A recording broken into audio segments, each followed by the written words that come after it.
Question number 3 है, Joy's Hernandez has inherited $25,000। Inheritance का मतलब होता है, इनहेरिट का मतलब होता है विरासत, और इनहेरिटेड का मतलब होता है कि जो उसे विरासत में मिल चुका हो। तो अगर उसे विरासत में $25,000 मिल गए हैं तो ये हमारी प्रेजेंट वैल्यू होगी, क्योंकि मिल चुके हैं। Wishes to purchase an annuity, वो एक एनओटी परचेज करना चाहता है, that will provide him steady income over next 12 year. तो एन जो है इसमें 12 होगा। He heard that local saving and loan association is currently paying 6% compound annual interest rate. तो इस क्वेश्चन के अंदर जो इंटरेस्ट रेट है वो 6% है।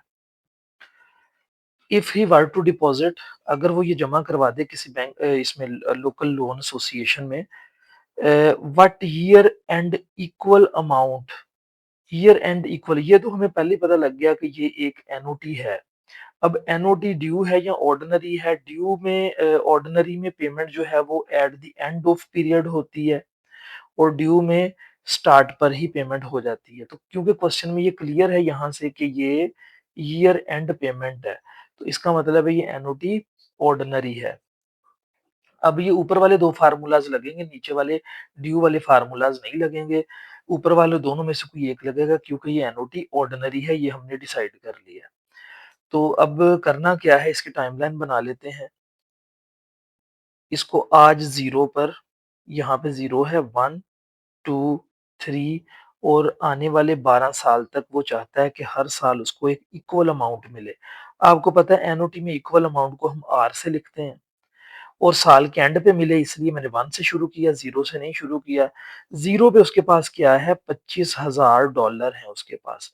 वो इन $25,000 को जमा करवा के चाहता है कि उसे हर साल एक इक्वल अमाउंट, एक रिपीटेड वैल्यू उसको मिले, वो हमने कैलकुलेट करनी है। तो अगर ये एनओटी ऑर्डिनरी है तो या तो ये फार्मूला लगेगा प्रेजेंट वैल्यू का, या फ्यूचर का लगेगा। लेकिन दोनों ही क्यों लग सकते हैं? क्योंकि दोनों में आर है, इधर से भी आर कैलकुलेट हो सकता है, इधर से भी आर कैलकुलेट हो सकता है। लेकिन स्टूडेंट्स, मैथमेटिकल के रूल्स के मुताबिक इसमें वो फार्मूला लगेगा जो फिजिबल होगा। फॉर एग्जांपल, अगर हम जो है वो प्रेजेंट वैल्यू का फार्मूला लगाते हैं तो हमें प्रेजेंट वैल्यू जो है वो यहाँ पे गिवन है, जो कि 25,000 है। इंटरेस्ट भी गिवन है, एन भी गिवन है, तो आर हमने कैलकुलेट करना है। तो ये वाला फार्मूला अप्लाई हो सकता है, present value equal to R into 1 - 1 divided by 1 plus interest rate raise to power N divided by interest rate. अब इसके अंदर हम वैल्यूज पुट कर देते हैं। प्रेजेंट वैल्यू आपकी है 25,000, इक्वल टू आर हमने कैलकुलेट करना है, into 1 - 1 divided by 1 point plus 6%, यानी 6% इसके ऊपर रेट था। 12 साल के लिए ये हमें चाहिए, और डिवाइडेड बाय 6%। इसको मजीद सॉल्व कर लेते हैं। प्रेजेंट वैल्यू है 25,000, आर हमने कैलकुलेट करना है, 1 - 1 डिवाइडेड बाय 1.06, 6% था, रेज टू पावर 12। ऐसा क्यों हुआ? नीचे भी मैं 0.06 लिख देता हूँ। डायरेक्ट मैंने क्यों लिखा, मैं यहाँ पे समझा देता हूँ आपको एक साइड पे। 6% का मतलब है 6 डिवाइडेड बाय 100। ये 6 डिवाइडेड बाय 100 होगा तो 0.06 आंसर आएगा। 0.06, 0.06 जो है जब 1 में ऐड होगा तो ये बनेगा 1.06, जो कि मैंने यहाँ पे डायरेक्ट लिख दिया है, उसकी पावर 12 भी ले ली है। तो ये यहाँ पे मैंने डायरेक्ट लिख दिया था। तो ये मजीद इसको हम रफ में ले जाते हैं इतने हिस्से को। इसको मजीद अगर ये सॉल्व होगा तो ये होगा 25,000 इज इक्वल टू आर हमने कैलकुलेट करना है, 1 - 1 डिवाइडेड बाय 1.06 की पावर जब हम 12 लेंगे तो ये हमारे पास आंसर आएगा 2.0122, और डिवाइड 0.6, और ब्रैकेट क्लोज हो जाएगी।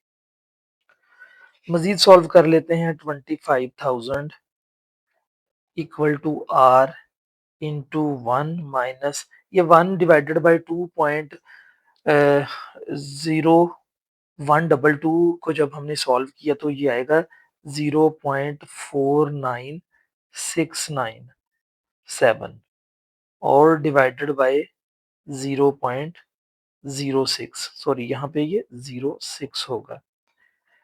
तो इसको मजीद हम इसको सॉल्व करते हैं तो ये आएगा 25,000 is equal to R calculate करना है 1 में से 0.49697 अगर हम लेस कर देंगे तो ये आंसर आएगा 0.50303 और इसको डिवाइड करना है हमने 0.06 पे।